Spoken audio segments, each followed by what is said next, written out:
Faire du skateboard avec ses doigts. C'est la passion de Francis Labissonnière, 32 ans, de Québec, mais aussi celle de plusieurs jeunes. Ils sont près de 1000 à échanger des trucs dans un groupe Facebook et ils étaient une soixantaine à s'amuser et à compétitionner sur de mini-modules fabriqués par Labissonnière à la boutique du skate dans Limoilou, le 12 avril. Discipline encore peu connue, ces adeptes sont parfois victimes de préjugés. Même les gens qui font du skate, du vrai skateboard, qui connaissent pas ça, vont voir ça un peu comme un jouet.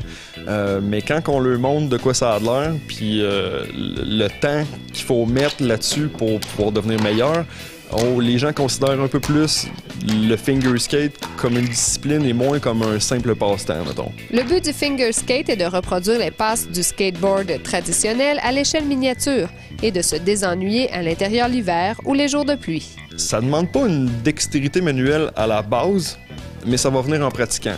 Faut juste jamais lâcher, faut pas se décourager. Parce que le finger skate va apprendre beaucoup à la patience, la discipline, beaucoup. Quelqu'un qui veut persévérer. Le finger skate a connu une vague de popularité à la fin des années 90. Mais depuis, les techniques et les outils se sont raffinés.